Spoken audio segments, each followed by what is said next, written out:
Hi, welcome to our Farmer Junction YouTube channel. ట్రాక్టర్ల గురించి కొత్త కొత్త విషయాలు తెలుసుకుంటే మా ఛానల్ని సబ్స్క్రైబ్ చేసుకొని లైక్ చేయండి. రోజు మనం వచ్చేసి 575 DI Bhoomiputra tractor hydraulic pipe అయితే ఫిట్టింగ్ చేస్తున్నారు. ఫిట్టింగ్ అయితే చూద్దాము. ఫస్ట్ ఎల్బో ఒకటి తీసుకొని బండికి ప్లస్ హైడ్రాలిక్ పైప్కి 2 ఎల్బోలు వస్తాయి. ఇవి మహీంద్రాకి వచ్చేసి, వేరే ట్రాక్టర్లకు వచ్చేసి సింగిల్ ఎల్బో వస్తుంది. ఫస్ట్ ఈ ట్రాక్టర్ బాడీకి ఎల్బో అనేది ఫిట్ చేయాలి.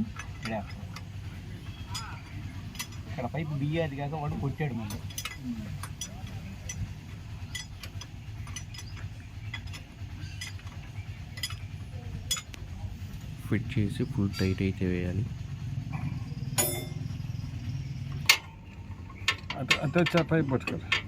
తర్వాత వచ్చేసి హైడ్రాలిక్ పైప్, బిగించిన ఎల్బోకి హైడ్రాలిక్ పైప్ ఎల్బో అనేది ఫిట్ చేయాలి స్టడ్లకి. హైడ్రాలిక్ పైపు బండి రన్నింగ్లో అటు ఇటు కదలకుండా అనేది ఆ సీట్ దగ్గర బోల్ట్ ఫిట్టింగ్ అనేది ఒకటి ఉంటుంది. ఆ బోల్ట్ ఒకటి తీసేసి దానికి క్లాంప్ ఒకటి, హైడ్రాలిక్ పైప్కి క్లాంప్ వస్తుంది. ఆ క్లాంప్ అనేది తగిలిచ్చేసి దాన్ని ఫిట్ చేసుకోవాలి. ఎందుకంటే హైడ్రాలిక్ పైపు రన్నింగ్లో అటు ఇటు కదలకుండా కానీ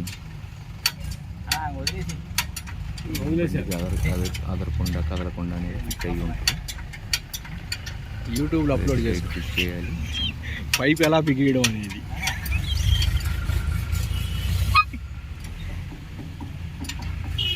ఫుల్ టైట్ అయిపోయింది అనమాట. ఫుల్ టైట్ అయింది, ఇంకా హైడ్రాలిక్ పైప్ అనేది కదలదు అనమాట. ఇది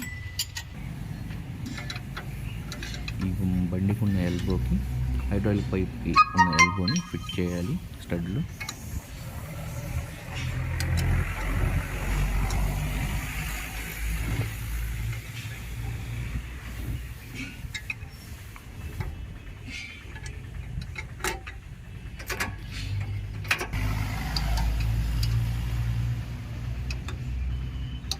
ఫుల్ టైట్ అయితే వేయాలి. ఎందుకంటే ఆ హైడ్రాలిక్ గేర్ ఆయిల్ అనేది బయటికి లీక్ అవ్వకుండా ఉంటుంది అన్నమాట. లీక్ అయితే మళ్ళీ ఎయిర్ పట్టడం కానీ, హైడ్రాలిక్ ట్రక్ సిలిండర్ అనేది లివర్ లేగినప్పుడు సిలిండర్ అనేది పైకి లేస్తుంది. కాబట్టి ఎయిర్ పట్టకుండా కానీ అంతా కరెక్ట్గా ఉంటుంది అన్నమాట. ఫిట్టింగ్ ఈ పైపులు అనేవి టైట్గా ఉంటే మొత్తం ఫిట్ చేయాలన్నమాట.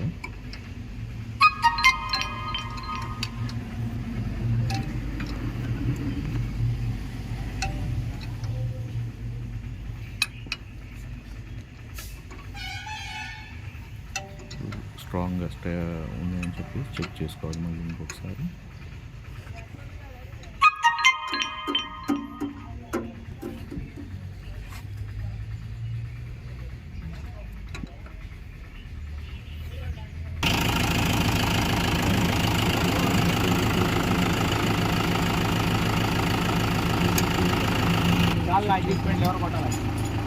ట్రాక్టర్ స్టార్ట్ చేసి లివర్ అనేది చూద్దాము. అంటే లివర్ అనేది దానికి హైడ్రాలిక్ తగ్గట్టుగా ఉండట్లేదు కాబట్టి అక్కడ ట్రాక్టర్కి వచ్చే చిన్న అడ్జస్ట్మెంట్ బోల్ట్ ఒకటి వస్తుంది. దాన్ని కదలదండి, అది వెహికల్కి అన్నట్టు కదలదు. అది స్క్రూ డ్రైవర్తో చుట్టూ కొంచెం ప్రెస్ చేయాలన్నమాట. ప్రెస్ చేసిన తర్వాత హైడ్రాలిక్ మూమెంట్ వస్తుంది. హైడ్రాలిక్ ట్రక్ ట్రాలీ లెగవడానికి, హైడ్రాలిక్ లెగవడానికి అది ఉపయోగపడుతుంది. చేసాం కాబట్టి హైడ్రాలిక్ లివర్ అనేది అనేది